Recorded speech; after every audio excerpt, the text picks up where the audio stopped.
Hello and welcome to another edition of Mailbag.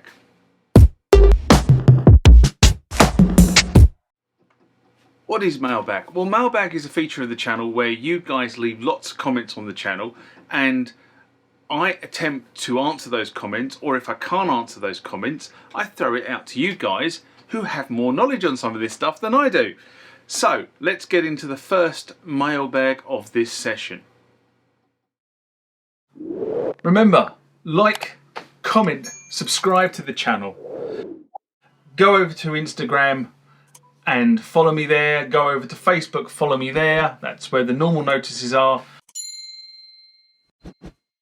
And consider becoming a Patreon.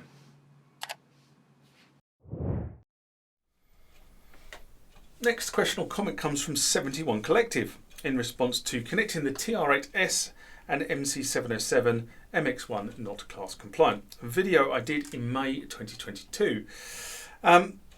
71 Collective writes, the Roland MC70 is actually class compliant and has been for at least a year now. Now, this is really interesting because a number of people have commented at the time that the Roland MC707 was launched. It wasn't class compliant. And the drivers needed to be loaded onto a computer to allow it to work correctly with the door. I don't have an MC707, so I can't test this personally, but I'm going by hearsay. Now, the question I have to ask is, was these people complaining correct, or has it been class compliant, or were they incorrect when they were complaining about it, or has class compliance been added to the firmware as part of one of the recent updates? I honestly don't know, but I can only go by the feedback that you guys give me, or the user groups and the user boards post, and a lot of people were whinging about the 707 not being class compliant. I'm just curious to understand whether the initial information fed back was incorrect or whether the functionality was added. That's really where I'm coming from on this. So if anybody knows, please let me know. Drop comments below. Next comment or question comes from Marcus Matthews in response to MUSE Research and the abandonment of support, a video I did in 2018, December 2018. This video actually got a lot of people interested in making comments about this. Marcus writes, hello, I'm wanting to purchase Native Instruments session horns and install on a MUSE Receptor Qu4ttro. I would have no clue how to do it, therefore can you tell me what I'd need to buy, laptop etc, Windows etc, to get this horns library going for live performances. Using my keyboard as the controller, I'm wanting to have a really nice brassy section for use in funk and soul band that I'm in, and I have no idea how to proceed. Thanks for guidance, Marcus. Well, the first thing you'll need is the MUSE application to transfer the VST to the install directory on the receptor. And the application works fine on Windows XP and should also work on Windows 7 if you have a Qu4ttro, but it might not work on Windows 10. And I've had very few people actually say they've got it working on Windows 10. I think there's a few out there. And I'm also not sure which version of Mac OS it needs to work on, but it definitely isn't the current versions of Mac OS. The different VSTs require a little more or less work to get them installed. This is something I found out early part of 2022 when I was doing a lot of the research on the MUSE Receptor, in terms of some stuff will just not work, some stuff needs to be tweaked, and some stuff will just load and work straight away. So there are potentially some things that need to be changed. There are some guys out there in some of the user groups who really understand how the MUSE was put together and can make it sing and dance. But each VST unfortunately is different. There's no one size fits all.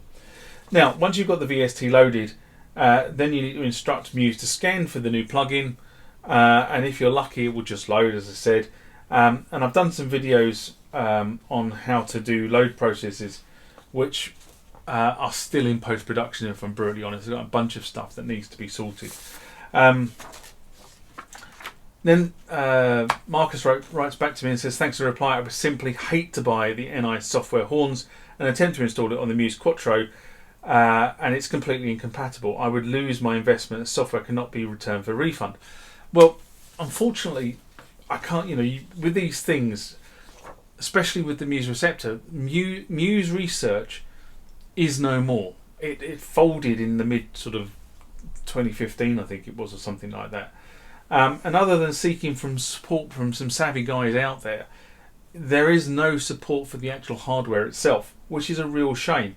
I mean, this is one of the reasons why I spent all that time and effort trying to make sure I had a clone of the hard drive that had a working copy of Receptor OS 1.7 for my Rev Cs, because basically, if I buggered it up,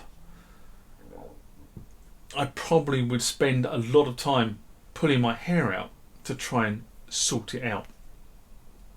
And pretty much I would be probably kind of stuck, and that piece of hardware, which, bear in mind, these things were many thousands of dollars when they were brand new, would probably end up as a doorstop. Looks rather nice actually in its neon blue and neon red, because I've got two of them, but a doorstop, no better than a doorstop.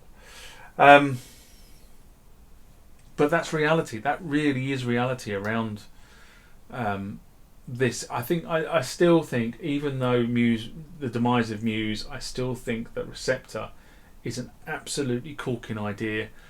There are other companies out there doing similar stuff to this, and I can only applaud that it is a great idea, especially for a road warrior.